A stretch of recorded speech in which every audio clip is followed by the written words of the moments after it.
علی بھائی اگلا سوال ہے کہ صحیح بخاری میں جو آیا ہے کہ نبی صلی اللہ علیہ وآلہ وسلم نے کئی مرتبہ خودکشی کی کوشش کی، کیا ایسی بات پیغمبر اسلام کے شایان شان صحیح معلوم ہوتی ہے؟ کیا ایسی روایت بیان کرنا صراحتاً گستاخی نہیں ہے؟ کیا آپ بھی علی بھائی ایسے آپ جیسے علماء بھی جو ہیں وہ عقلمند لوگ صحیح بخاری کا دفاع کریں گے؟ بات یہ کہ واقعتاً یہ یعنی گستاخانہ چیز ہے. پیغمبر کے بارے میں یہ امیجن نہیں کیا جا سکتا کہ وہ خودکشی کی کوشش کریں گے. یہ صحیح بخاری میں جو حدیث ہے نا، یہ حدیث کے الفاظ جو ہے نا، یہ متصل سند کے ساتھ نہیں ہے، اور اہل سنت اس روایت کا دفاع نہیں کرتے. الحمدللہ رب العالمین والصلاة والسلام علی سید الانبیاء والمرسلین، اما بعد فاعوذ باللہ من الشیطان الرجیم، بسم اللہ الرحمن الرحیم.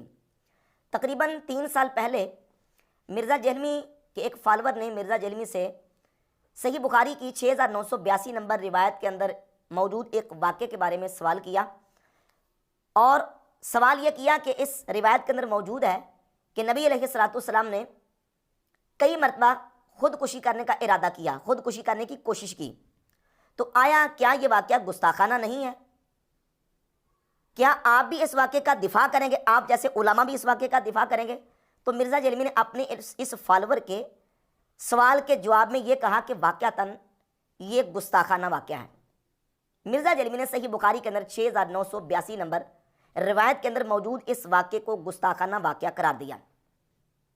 مرزا جہلمی سے ہم نے الزامی طور پہ سوال کیا کہ تم تصوف کی کتابوں کے بارے میں یہ سٹیٹمنٹ دیتے ہو کہ تصوف کی جن کتابوں کے اندر گستاخانہ واقعات موجود ہیں، گستاخانہ عبارات موجود ہیں، ان کتابوں کو پرنٹ کرنا بند کر دو، ان کو چورستے میں رکھ کے آگ لگا دو. ان کتابوں کو پبلش کرنے والے، ان کتابوں کے ترجمے کرنے والے وہ برابر کے مجرم ہیں، ان کو کلمہ پڑھنا چاہیے اور ان کو توبہ کرنی چاہیے. یہ ساری چیزیں تم نے تصوف کی کتابوں کے حوالے سے سٹیٹمنٹس دی ہیں، جبکہ تصوف کی کتابوں کا مرتبہ درجہ بعد میں آتا ہے. مرزا جی، جو ٹیبل پہ تم نے صحیح بخاری رکھی ہوئی ہے 6982 نمبر روایت کے اندر یہ واقعہ موجود ہے کہ نبی علیہ الصلوۃ والسلام نے اپنے آپ کو 12 مرتبہ پہاڑ سے گرانے کا ارادہ کیا اور بقول شما خودکشی کرنے کی کوشش کی. تم نے اس کو گستاخی کہا، توہین رسالت کہا. اس واقعے کو امام بخاری نے صحیح بخاری کے اندر ذکر کیا. سوال یہ پیدا ہوتا ہے کہ یہ واقعہ گستاخانہ ہے تو امام بخاری رحمۃ اللہ علیہ نے اس کو صحیح بخاری میں ذکر کیوں کیا؟ ذکر کیا تو امام بخاری رحمۃ اللہ علیہ نے اس کے فٹ نوٹ میں یہ کیوں نہیں لکھا کہ یہ واقعہ گستاخانہ ہے، یہ توہین رسالت پہ مبنی ہے، اور یہ اصح الکتب بعد کتاب اللہ، جس کتاب کو تم کہتے ہو اس کتاب کے اندر موجود ہے. وہ کتاب تم نے اپنے ٹیبل کے اوپر رکھی ہوئی ہے.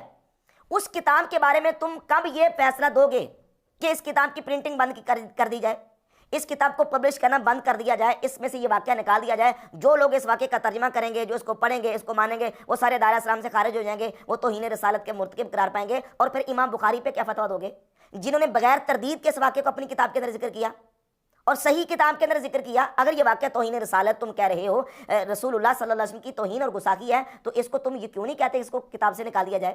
تصوف کی کتابوں کے بارے میں تو اپنی دریدہ دہانی کرتے ہو، زبان کھولتے ہو، صحیح بخاری کے بارے میں کب سٹیٹمنٹ دو گے؟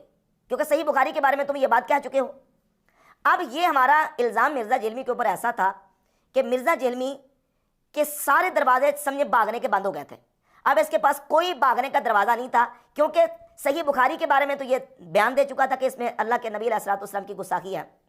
تو مرزا جہلمی اور مرزا جہلمی کے فالورز کے پاس اور کوئی رستہ نہیں تھا. یہی مرزا جہلمی کا فالور، یہی مرزا جہلمی کا پیروکار جس نے یہ کہا تھا کہ آپ بھی اس واقعے کا دفاع کریں گے، 3 سال بعد کسی فالور نے مرزا کو کہا کہ مرزا صاحب مہربانی آپ کی، آپ ایسے رجوع کر لیں، کیونکہ یہ ہمارے لیے درد سر بنی ہوئی ہے. یہ ہمارے لیے ایسا جو نا وہ رستہ، ہمارا سارے رستے سارے دروازے بند ہو گئے ہیں. کیونکہ ہم نے تو اعتراض کرنا تھا کشف المحجوب کے اوپر، ہم نے تو تصوف کی کتابوں کے اوپر اعتراض کر کے اور ان کے بارے میں یہ کلیم کر کے کہ یہ توہین رسالت سے بھری ہوئی کتابیں ہیں، ہم نے سیدھے سادے بولے بالے سنی مسلمانوں کو گمراہ کرنا تھا، تو یہ تو ہمارے کھاتے میں فٹ ہوگی، لہذا اس سے رجوع کریں.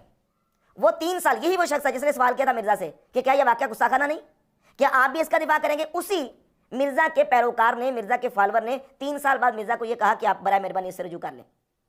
تو مرزا نے اب چونکہ اس کے پاس اور تو حل کوئی نہیں تھا، سارے رستے دروازے بند ہو گئے تھے بھاگنے کے، تو مرزا نے آ کے لولا لنگڑا اندھا کانا رجوع کرنے کی کوشش کی ہے. اور رجوع بھی کیسے کیا کہ وہ جی میں نے کہا تھا کہ جب کوئی کیفیت طاری ہوگی تو میں رجوع ریکارڈ کروا دوں گا، آج کیفیت طاری ہو گئی ہے تو میں نے آپ کی پرچی اور آپ کے سوال پر رجوع ریکارڈ کروا دیا.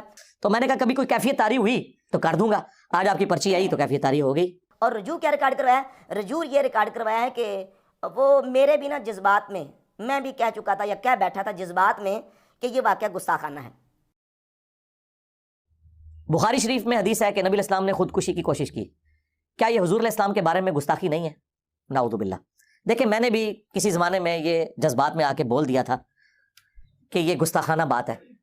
3 سال پہلے جذبات میں کہا تھا مرزا نے کہ یہ واقعہ گستاخانہ ہے۔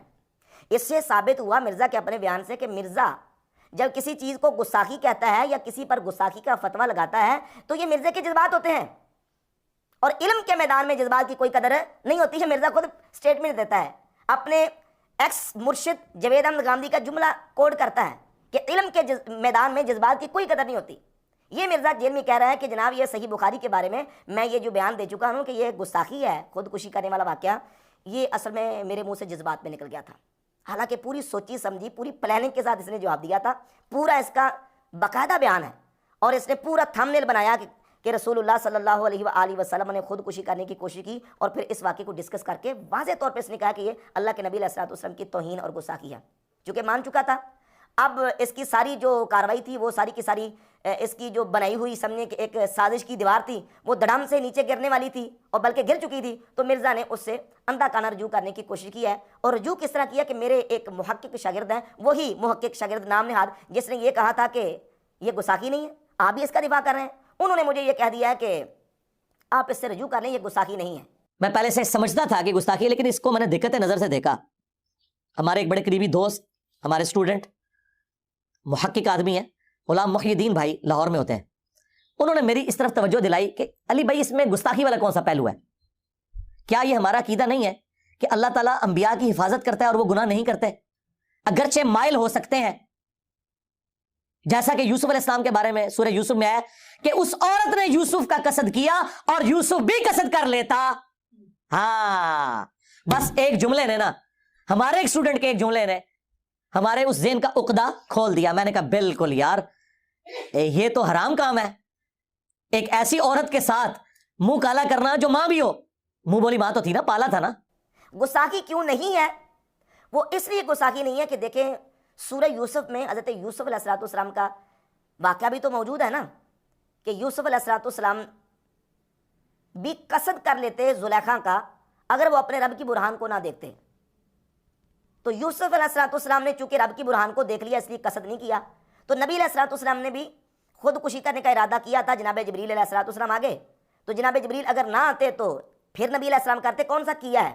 حالانکہ وہ روایت آپ خود کھولیں، 6982 نمبر روایت، اس کو بار بار پڑھیں، اس میں ذکر موجود ہے کہ نبی علیہ الصلوۃ والسلام نے اپنے آپ کو پہاڑ کی چوٹی سے مرارن کئی مرتبہ گرانے کا ارادہ فرمایا، ارادہ کر لیا، ارادہ فرمایا۔ اور سورہ یوسف میں جو واقعہ موجود ہے اس میں یہ کہ وَلَقَدْ ہَمَّتْ بِهِ وَهَمَّ بِهَا لَوْلَا أَن رَأَىٰ بُرْهَانَ رَبِّهِ، کہ زلیخا نے یوسف علیہ السلام کا قصد کیا، زلیخا نے قصد کیا، وَهَمَّ بِهَا لَوْلَا أَن رَأَىٰ بُرْهَانَ رَبِّهِ، یوسف علیہ السلام بھی قصد کرتے اگر اپنے رب کی برہان کو نہ دیکھتے۔ انہوں نے قصد کیا نہیں ہے، بلکہ یوسف علیہ السلام قصد کرتے اگر برہان کو نہ دیکھتے، چونکہ اللہ کی برہان کو دیکھا اس لیے انہوں نے قصد نہیں کیا۔ یہاں صحیح بخاری کے اندر جو واقعہ موجود ہے اس میں یہ ہے کہ نبی علیہ الصلوۃ والسلام نے کوشش کی، وہاں کی یوسف علیہ السلام قصد کرتے اگر برہان کو نہ دیکھتے۔ اب یہ دیکھیں کہ دونوں واقعات کی آپس میں کوئی مطابقت ہے؟ نہیں، دونوں واقعات آپس میں ملتے نہیں۔ اس دلیل کی بنیاد کے اوپر اس سے استدلال کرتے ہوئے مرزا جلمی نے یہ کہا ہے کہ اصل میں یہ واقعہ اس کی طرح ہے، لہٰذا اس میں نبی علیہ الصلوۃ والسلام کی کوئی گستاخی نہیں ہے۔ اور پھر یہ کہا کہ یہ واقعہ جو ہے نا وہ متصل سند کے ساتھ بھی نہیں ہے، بلکہ ابن شہاب زہری کے بلاغات میں سے ہے۔ تو مرزا جلمی اور مرزا جلمی کے فالوورز کے لیے ایک حوالہ پیش کرتا ہوں، یہ الطبقات الکبریٰ ہے، امام محمد بن سعد المتوفیٰ 230 ہجری، ان کی کتاب الطبقات الکبریٰ کی پہلی جلد صفحہ نمبر 94 کے اوپر سیدنا عبداللہ ابن عباس رضی اللہ تعالی عنہما سے یہ متصل سند کے ساتھ بھی موجود ہے۔ اور یہی جو واقعہ ہے خودکشی والا، یہ مصنف عبدالرزاق کے اندر، مسند احمد بن حنبل کے اندر، دلائل النبوہ کے اندر اور کئی کتابوں کے اندر موجود ہے۔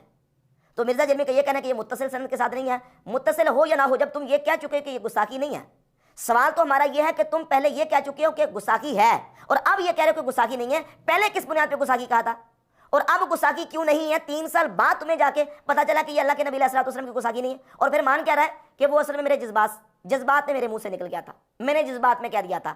تو اس سے یہ بھی ثابت ہوا کہ مرزا جلمی اس طرح کی سٹیٹمنٹس اور بیانات وہ دیتا ہے جذبات کے